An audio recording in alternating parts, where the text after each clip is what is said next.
Oi, gente, Roberto Rilubisco aqui para falar um pouquinho sobre a minissérie. Eu acho que para mim não precisaria de uma outra temporada, As Sete Vidas de Leia, que é uma produção francesa. Mas antes a gente tem que dar, acho que duas contextualizadas aí, né? Porque é uma série sobre viagem no tempo, é uma menina que adormece e acorda em 1991 sete vezes. E esse mecanismo não é explicado, né?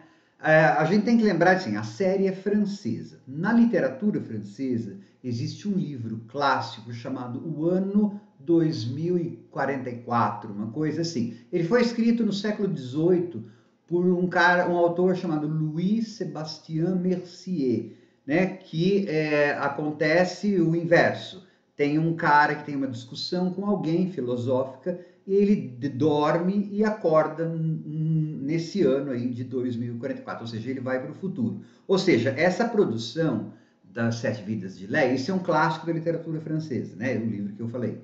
É pertencente a essa cultura que tem um clássico que não explica o mecanismo do porquê ou como, né, essa viagem, se isso é um sonho, se isso é um devaneio filosófico, acontece. Então, ela tem que ser entendida dentro desse contexto para a gente não ficar cobrando da série explicações que ela não precisa dar, porque ela veio de uma cultura que já tem isso estabelecido como um clássico. A segunda coisa que a gente tem que atentar é que esta série ela é concebida a partir de e para a geração Z, não para mim, que tenho 55 anos. Mas eu adorei a série. Eu só estou falando isso por quê? Porque ela vai discutir também fluidez sexual, aceitação ou não do corpo, masculinidade tóxica. Inclusive, uma das coisas mais legais da série é que quando essa menina, quando a Leia volta para 91, às vezes ela usa um vocabulário que naquela época a gente não usava. Eu estou falando a gente porque eu tenho 55 anos, então eu estou vivendo tanto a época da Leia quanto vivi em 1991, tá? Então foi feita supostamente, ou para o que se supõe, sejam as discussões pertinentes, os comportamentos pertinentes de e para esse grupo geracional que nasceu na era digital já, que nasceu nos anos 1990 até 2010. Acho importante que é para a gente não ficar falando muita bobagem a respeito, esperando coisas que não precisam, ou julgar pela moralidade da gente que tem 55 anos, né? Tem um público específico para aquilo e tem uma tradição cultural atrás daquele roteiro, certo? Até porque isso foi baseado num livro. Então a escritora certamente conhece, pelo menos de ouvido, a obra do Louis Sébastien Mercier.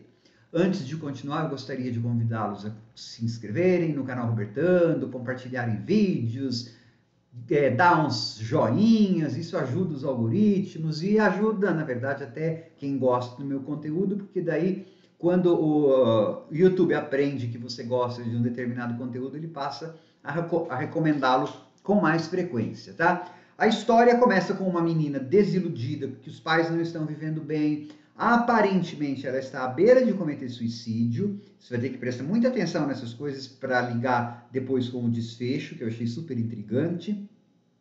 E ao estar prestes a engolir as pílulas ou algo assim, ela descobre um esqueleto que tem uma pulseira. Tá? Então, é uma mistura de série de detetive juvenil com fantasia e ficção científica. Por quê? Porque essa menina volta para casa e no dia seguinte ela acorda em 1991, justamente no corpo do cara que foi assassinado.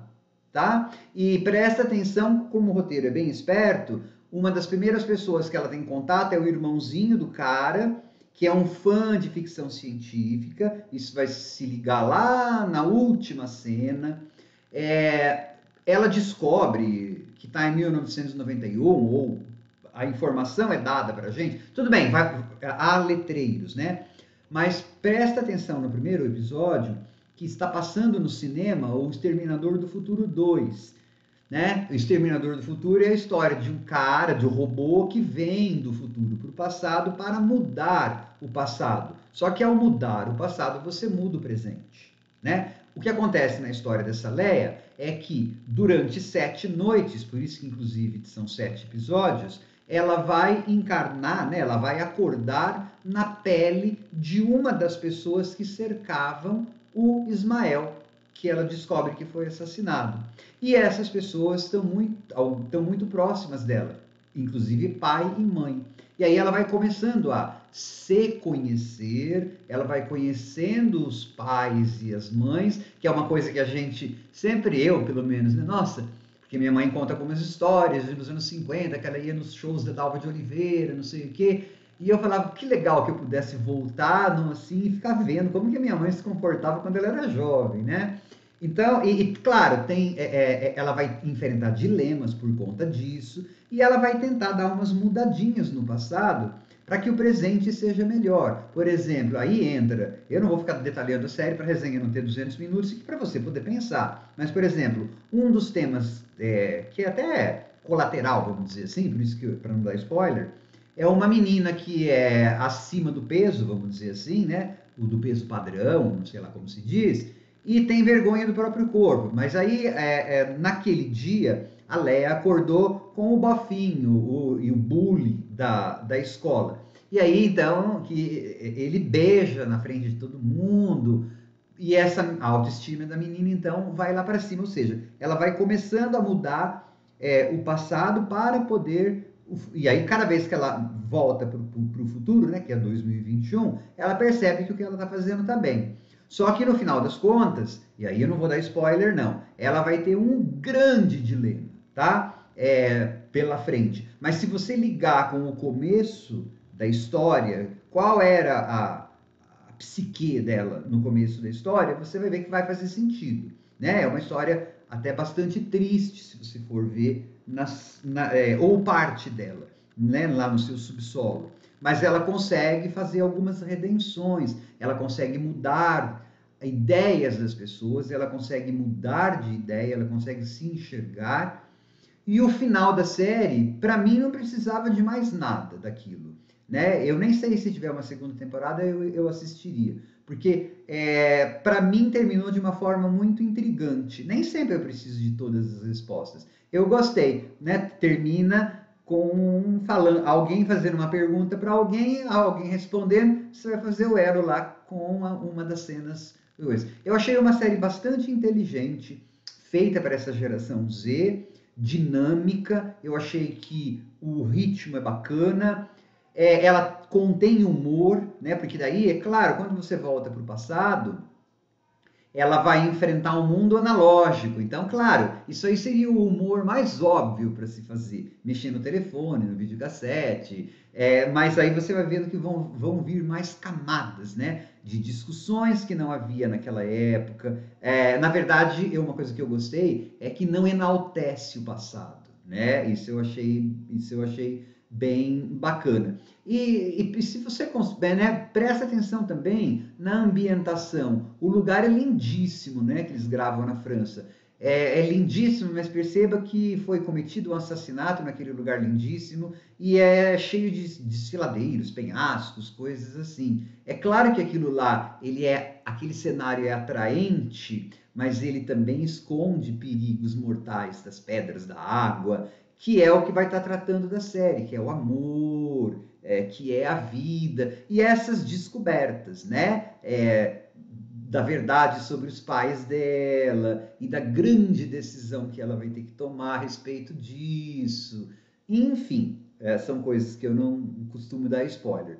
Eu acho que foi um acerto da França, um acerto no catálogo da Netflix, e acho que não é só para a geração Z. Eu, com 55 anos, achei a série muito absorvente, intrigante e inteligente.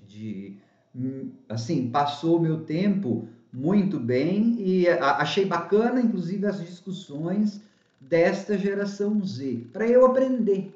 Né? Então, eu não vou julgar. Ai, que bom, esse negócio de politicamente correto do corpo, não sei o que, não sei o que. Bom, até porque eu sou albino, isso me diz respeito. Mas é legal para aprender. Não adianta eu esperar que a geração de hoje tenha as mesmas ideias e os mesmos ideais e os mesmos conceitos que eu tenha né? Porque senão eu teria que ter os mesmos da minha mãe e eu não tenho, e ela teria que ter os mesmos da avó dela e ela não tem. E então, se fosse pensar assim, a gente teria os mesmos conceitos, práticas e costumes da pré-história, né? Então, eu acho bacana essa série Sete Vidas de Leia. Tchau, pessoal!